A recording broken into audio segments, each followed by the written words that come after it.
Okay, next up we've got the unboxing of Doomed Run here. Again, I'll do my best not to spoil anything, but spoiler warning ahead of time just in case. If you really want to be surprised, wait till you receive it.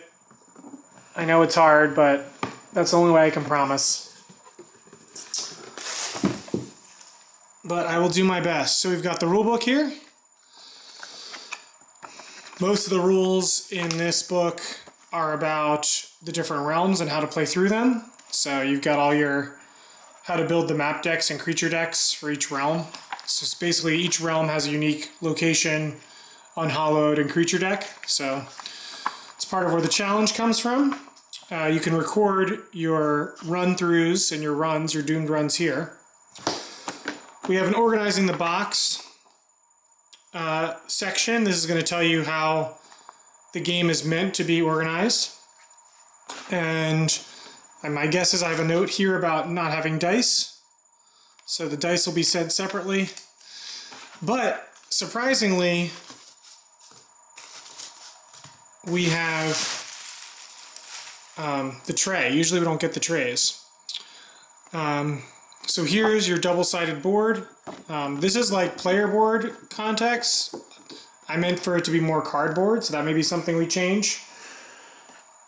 Not that it doesn't work that way, but...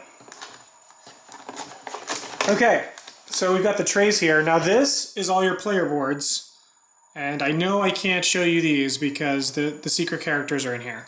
So this is the one thing when you open your box, you're going to want to keep them in order. The first few you should know about.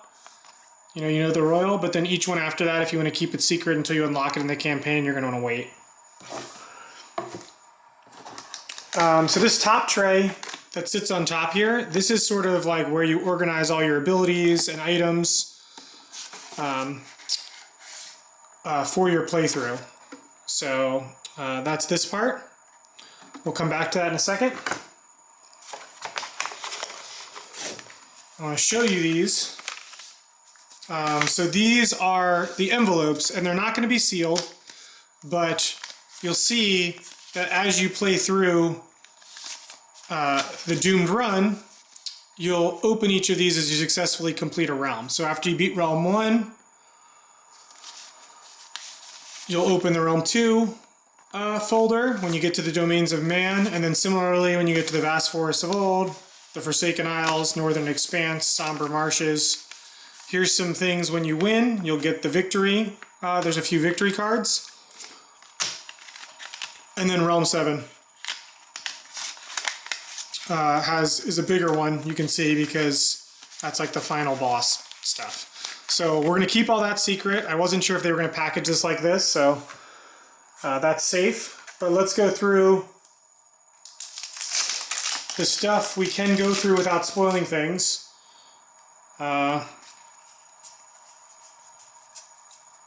I'm doing this off camera because I bet you that there's spoilage. There's spoilers here. Yeah. So we'll just take the secret characters dividers away.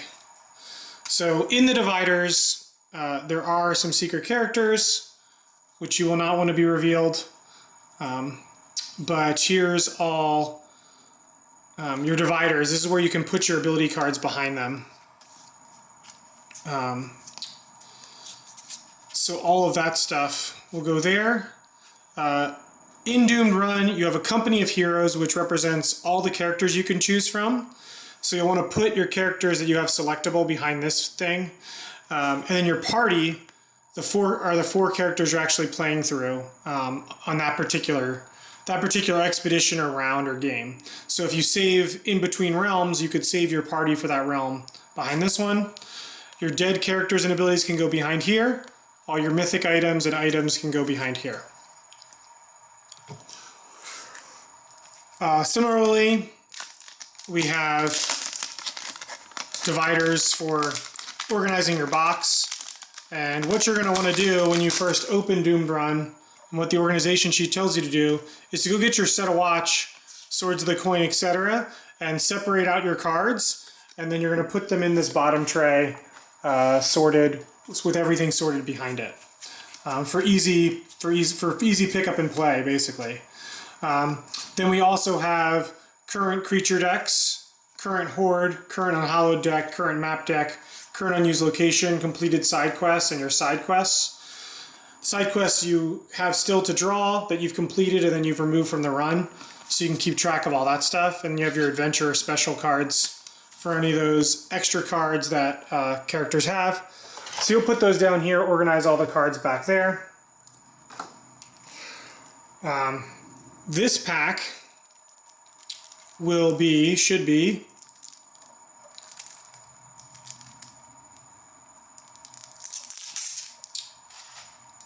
the ability cards for the characters. These will be the ability cards for the characters we've revealed. So the Royal, and then if for some reason you bought the retail edition of Set a Watch, we don't want you to have to go tracking down a deluxe edition because we're getting away from printing that version.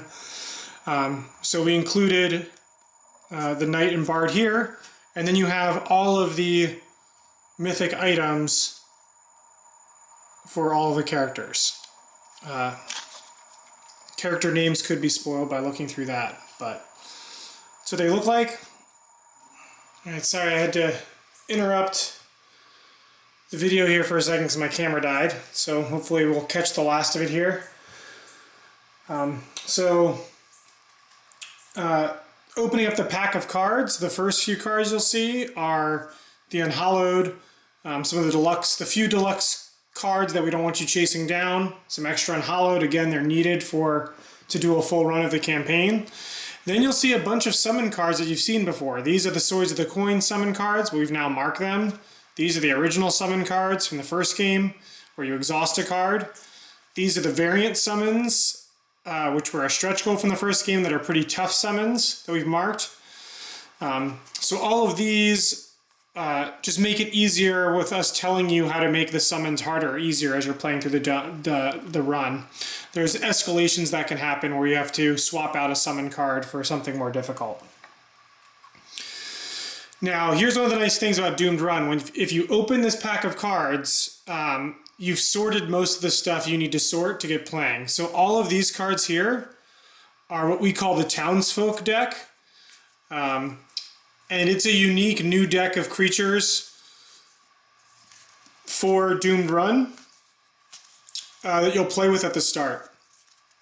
So this isn't complete. There's a few other cards you mix in with it, but the first realm is made up of, the creature deck is mostly these cards. There's like a few other additions from like the original Set a Watch, which I'll have to fish out in the rulebook. But for the most part, you take this pack of cards, you can put it behind that current creature deck, and you're almost ready to go. This Falcon card is a special card for the Royal. Their Falcon can deal 4 damage and has some special effects. So if you're playing the Royal, you want to make sure you have that card. We have some of these locations, in case you missed them, stretch goals from the original game. So those, along with those few unhallowed, will catch you up if you got the retail version again, a retail version of Set a Watch instead of the deluxe version from the original Kickstarter. These game break cards are cards that you can put in and sort in to your map deck, so that when you're playing through a realm, you know when each time you hit one of these, you've sort of finished a mini game, and you could save your game there. So if you're not going to save your game, you need to do these steps. You can do those steps to set up your next game, and then you can put the game away or leave it sort of set up for later. But a realm consists of 3 games, so use these to separate, game 1 ends with this card, game 2 would end with this card, and then the final one is when the map deck is empty. Technically, they're not games, we call them expeditions. Here are some of the stretch goals from the Doomed Run campaign, some of the new respites. Here are some of the new locations for the first realm when you're in the kingdom and you're by the Pine Castle and in the Palace Gardens of the Royal Bridge. Next up, it looks like we have another thing you're not going to have to do is you have 11 of the first side quests. So here's your side quest deck. And the first 11 first side quests that you could be dealt in the first realm are all marked with R1 in the bottom right. So only the R1 cards side quests are here, because the first time you play through Doomed Run, we have it curated. So you'll shuffle these up, and that's how you'll pick your side quests. You'll effectively see about maybe 9 of these. You look at 3 and put one on the top. So you'll see the majority of these before you go on to Realm 2. And you have to decide what things you want to unlock, what characters you want to add to your party. Maybe you want to play the new character, maybe you don't. Maybe you want to rely on the trustiness of the Bard or the Knight or the Barbarian, if you've played Swords of the Coin in some of the other games before. But we wanted the side quest selection to matter. So when you're playing the game, you will draw 3 side quests. You'll pick one to attempt, and you'll see that they all have a setback in bold that you've got to deal with that game. The reward is you get the Bard. And you'll pick one of these to remove from the game from your run permanently, so you'll lose access to, maybe you lose access to the multiplying arrow for the Ranger, like the Ranger's never going to get their Mythic. But you put the Wand of Old for the Wizard, because he's one of your favorite characters, back on top. So you'll have to make those tough decisions as you play through Doomed Run. And I advocated strongly for having some permanence to your decision, although there are a couple abilities that let you dig out some of the side quests you may have missed, or the rewards for the side quests you've missed. And then last but not least, we have Pocket Watch here,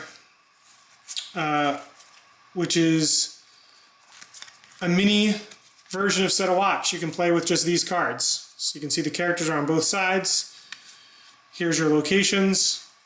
Here's your characters. Again, a stretch goal. And if you want to look up, we put the back here, which the original game was designed by Joe. Pocket Watch is designed by Joe, and it's based on Set a Watch by Todd Walsh. You can scan that code. It has all the rules and everything for that. And it also acts as your campfire. So the one last thing I wanted to show you before I sign off here is we have Forsaken Isles here, which we showed in another video, the pre-production copy. And I wanted to show how, at least initially, how these games store. So obviously if you have all your boxes, you can put all your copies, your 3 copies of Set a Watch. All the base games go here. Obviously they won't be in saran wrap. And on the organization sheet, we actually have recommendations for how you can put bits and dice in different boxes. Because effectively what you want to do with a run is you want to pick a box to be your box that you sort of take out, and it has all the components you need to play in it. And then the other boxes can hold your dead adventurers, other components, however you want to do it. You can put your dead player boards in there. And then, of course, as I mentioned before, all of the cards from the boxes will be organized in the box behind these dividers. So the idea is that you can put the game away and get the game to the table very quickly by organizing it correctly and playing through a Doomed Run quickly. So I hope that answers all the questions. I hope people enjoyed the unboxing, and hopefully I answered some questions you may have as you were watching. A few things we need to tweak in the pre-production sample, obviously, but nothing major that I've seen so far. Obviously, we need to see the dice and the components. This tray, the proportions are actually wrong. So I've already emailed our tray designer about it. But this was meant to hold all of the smaller cards, and it's actually a little too big. So I don't know if the factory changed it or we never had it right to begin with dimensionally. But it's not uncommon for a factory to change your tray designs and adjust them for what they have available and what they think is right for packaging and shipping product. They don't like stuff to rattle around in there. So the fact that we have all this extra space for content you already own makes the shipping process a challenge sometimes. And sometimes they'll make changes and alterations to your files with these trays in order to pack and ship things as safely as possible. So I think they may have misinterpreted this top tray, the dimensions for it. But we'll get it right. We'll put in some walls or something so those cards fit snugly while still having room to be sleeved. But that's a quick preview and unboxing of Doomed Run, at least the pre-production copy. So thanks for watching, and hope everyone's getting excited for the game. We should be going into production soon and approving the final pieces to get this thing manufactured and then delivered to you. So thank you.